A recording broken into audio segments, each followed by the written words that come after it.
Eu sou Eva, e alguns de vocês podem assumir que tenho muita sorte, tipo a pessoa mais sortuda do mundo. Por quê? Bem, isso vai chocar você. Mas ganhei quase 200 milhões de dólares na loteria. Isso é loucura, né? Bem, você sabe o que é mais louco? O dia em que ganhei esse dinheiro foi o pior dia da minha vida. Sim, você me ouviu direito, o pior dia da minha vida, porque no momento em que eu ganhei esse dinheiro, minha vida se tornou insuportável. Veja bem, eu morava num bairro agradável com a minha mãe, minha irmã e meu padrasto. Não posso dizer que as coisas estavam perfeitas, mas costumava ser feliz. Meu padrasto é um cara muito legal. Ele cuidou da minha irmã e eu como se fôssemos dele, e nunca senti que sentia falta do meu pai de verdade, que foi embora quando eu era criança. Quanto à minha mãe, bem, ela é uma história diferente. Ela tem um coração bom, mas toma muitas decisões ruins. Ela nunca foi capaz de manter um emprego e sempre parecia mais preocupada com a aparência do que qualquer outra coisa, mais do que realmente se importava com as duas filhas. Por causa das más decisões financeiras da minha mãe, quase acabamos vivendo nas ruas mais vezes do que eu posso contar. Sem a ajuda do meu padrasto, não tenho certeza de que teríamos sobrevivido. Sempre que olhava para minha mãe, lembrava-me de que nunca queria ser como ela. Ela era um fracasso. Ela não conseguia uma educação, engravidou da minha irmã e de mim quando eu era apenas adolescente e nunca teve sonhos ou objetivos para o futuro. Eu queria ser o oposto. Eu queria ser uma mulher forte e educada que dependesse apenas de si mesma. Foi por isso que eu trabalhei muito duro na escola, tirei boas notas e fui até a melhor da minha turma. Obviamente, meu sonho de ir para uma faculdade da Ivy League não parecia poder acontecer. Esse tipo de faculdade era cara, sem uma bolsa de estudos. Foi por isso que trabalhei em uma lanchonete 7 dias por semana, toda semana. E quando eu terminei o 12º ano, obtive as notas de que precisava para passar, mas nem metade do valor da faculdade. Então, o plano era esperar por mais um ano antes de me matricular. Eu teria que tentar economizar o máximo de dinheiro possível. Mas tudo mudou no dia em que eu descobri que meu padrasto havia sido demitido do emprego. Olha só, meu padrasto é um trabalhador da construção civil e fica muito cansado no trabalho, especialmente considerando que trabalha em turnos duplos na maioria das vezes. E aparentemente meu padrasto tinha levantado um palete pesado sozinho, que ele lutou para segurar por muito tempo, daí ele acabou caindo e causou um grande estrago lá. Quando olhei para os braços dele, eu pude ver que havia cortes nele, muitas contusões. Dor e tristeza estavam escritas na face dele. Eu fui até ele, o abracei e disse a ele que tudo ficaria bem. Mas a verdade é que eu sabia que estaríamos completamente ferrados. Encontrar um emprego na cidade não foi fácil e em breve começamos os últimos avisos em nossas contas e até as cartas de aviso de nosso despejo. No terceiro aviso de aluguel, fomos despejados e expulsos da nossa própria casa. Eu queria chorar naquele dia, mas eu tentei ficar forte pela minha família. Eu disse para eles que poderia ter um dinheiro suficiente para sobreviver e que eles não deviam se preocupar.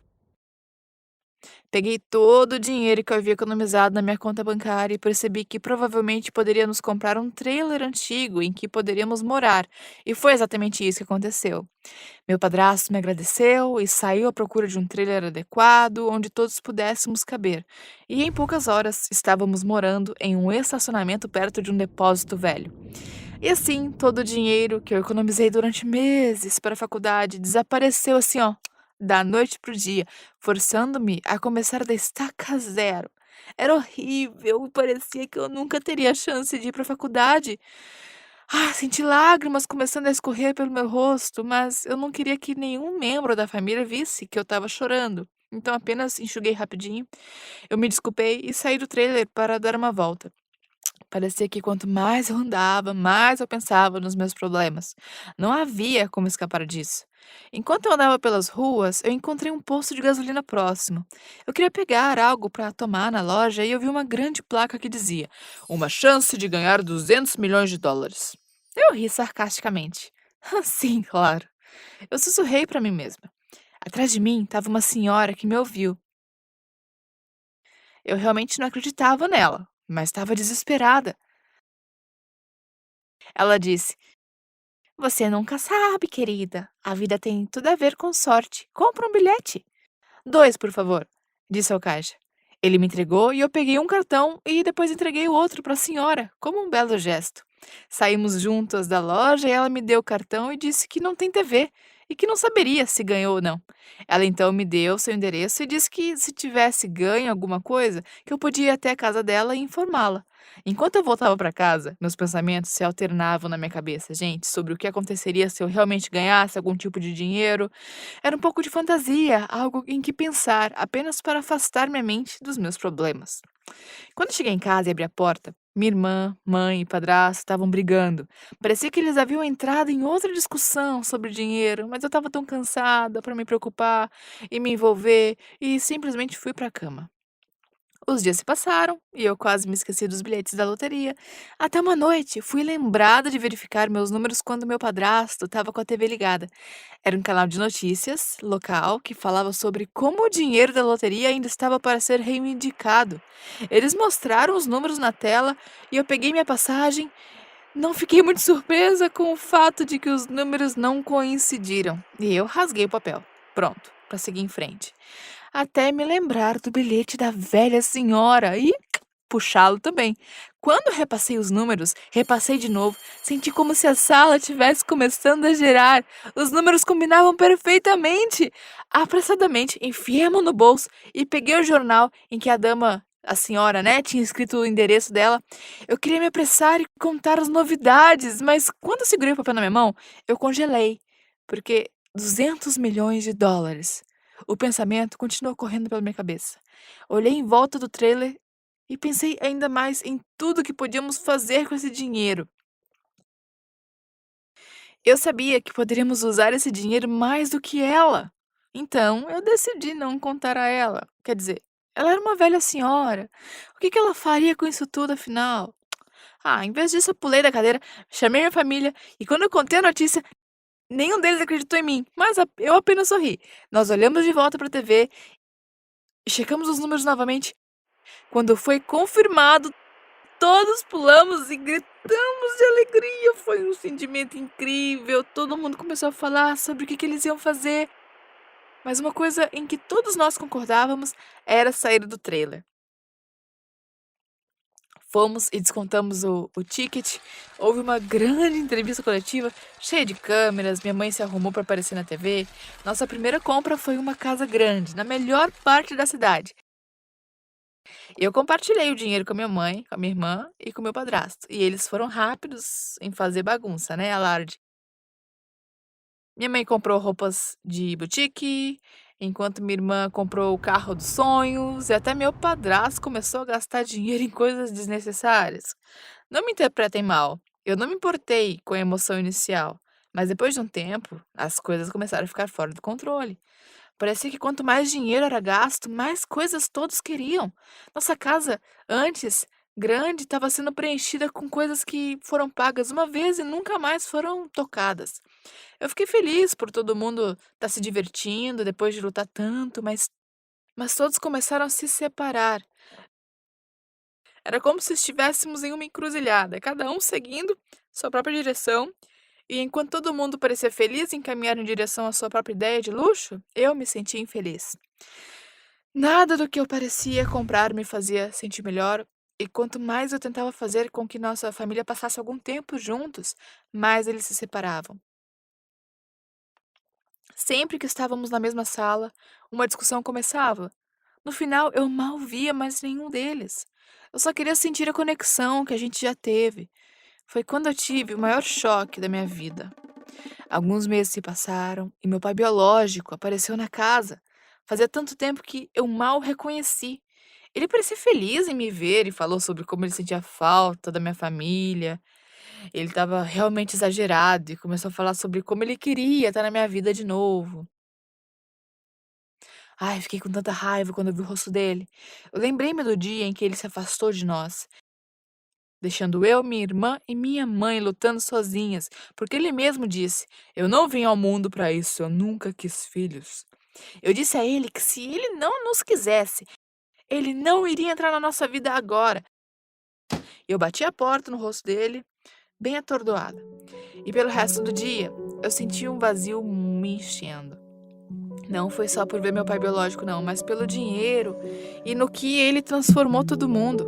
Uma família que antes parecia próxima nem estava mais conversando. Minha irmã e eu éramos melhores amigas, mas agora eu só via de vez em quando ela vinha buscar as coisas dela ou pedir mais dinheiro. Meu padrasto também não é o mesmo trabalhador que costumava ser, não. Agora ele passa o tempo todo desperdiçado no sofá, se isolando de tudo, menos da TV. E mesmo que minha mãe nunca tenha sido a pessoa mais gentil e atenciosa, agora ela tá ainda pior. Ela nem tenta esconder o fato de que só está interessada na família, enquanto isso a beneficiar. Ela gastou mais dinheiro do que todo mundo e ficou mais mimada ainda. Infelizmente, eu não fiquei melhor também não. Eu sempre pensei que queria ser melhor do que minha mãe, mas quando o dinheiro chegou, percebi que eu era bem parecida. Comecei a me tornar mais materialista. Comecei a comprar coisas que não precisava e comecei a me importar mais com o que as pessoas diziam. A pior parte de tudo foi que até desisti da minha educação. Quando eu realmente pensei sobre isso, fiquei deprimida. Finalmente, eu percebi que o dinheiro nem sequer era meu em primeiro lugar. Depois de todo esse tempo, eu me lembrei da velha senhora e de como o bilhete era dela. Como ela era a razão de eu ter comprado o bilhete. Sentindo que eu estava decidida, eu fui lá encontrá-la. Lembrei-me do endereço dela e me vesti para ir vê-la. Quando cheguei à casa dela, que era pequenininha e um pouco velha, mas parecia bem pacífica, eu bati na porta e lá estava ela. Expliquei para ela o que tinha acontecido com os ingressos que comprei e eu estava pronta para me desculpar, mas, para minha surpresa, ela me disse que não se lembrava, não. Ela viu a confusão no meu rosto e educadamente me convidou para entrar, e lá eu vi a família dela.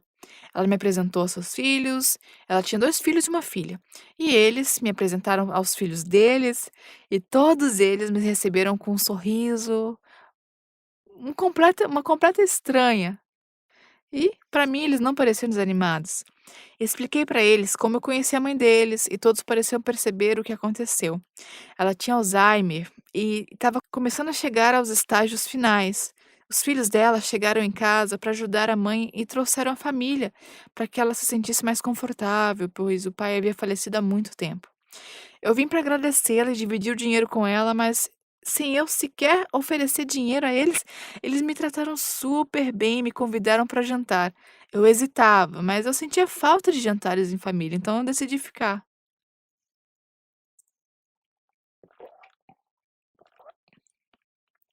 Foi uma das melhores noites que eu tive em muito tempo. Nós rimos, compartilhamos histórias, jogamos juntos. A família não tinha muito, mas estava feliz. Isso me lembrou o que eu costumava ter. Então, depois que o sol começou a se pôr e eu comecei a sair, eu me virei e disse a ela e aos filhos dela o meu plano de lhes dar a maior parte do dinheiro. Eu escrevi um cheque para cada um deles e entreguei. Eles ficaram chocados, depois muito felizes. Todos riram e sorriram, e eu agradeci a senhora mais uma vez e fui embora. No caminho para casa, liguei para minha família e disse para eles me encontrarem. Quando eu cheguei, eles estavam lá. Eu entrei e os vi discutindo novamente, e nesse ponto eu não queria perder mais tempo. Eu os acalmei e pulei direto pro assunto. A reação deles passou de chocada para gritar com raiva, mas eu não recuei não. Eu expliquei que o dinheiro estava nos arruinando, como era como se não fôssemos mais em família e apenas havia o suficiente para cada um de nós viver confortavelmente, e eu entenderia se eles estivessem com raiva de mim. Depois disso eu fui embora. Demorou alguns dias, mas uma hora ou outra minha família ia, né, perceber e percebeu a mesma coisa que eu. Minha irmã foi a primeira a aparecer, depois meu padrasto. Minha mãe, por outro lado, raramente falava comigo de novo, viu, depois disso. Ela e meu padrasto se divorciaram e ela se mudou para o seu próprio lugar. Embora eu estivesse decepcionada, eu meio que imaginei como ela se sentia. Depois de um tempo, parecia que eu estava recuperando minha família. Todo mundo se acostumou a seguir seu próprio caminho, mas agora passávamos mais tempo juntos. E eu comecei a faculdade, como sempre quis, e passei meu tempo estudando. Ainda olho para trás com pesar pelo dia em que ganhei na loteria e como isso mudou minha família uma contra a outra. Mas agora vejo o bem que fui capaz de fazer depois, né? Como pude ajudar uma família que não era minha, como pude voltar para a escola e como pude ver o que realmente importa: família, não dinheiro. Você gostou da minha história? Compartilhe seus pensamentos nos comentários abaixo e não se esqueça de curtir esse vídeo e se inscrever no canal.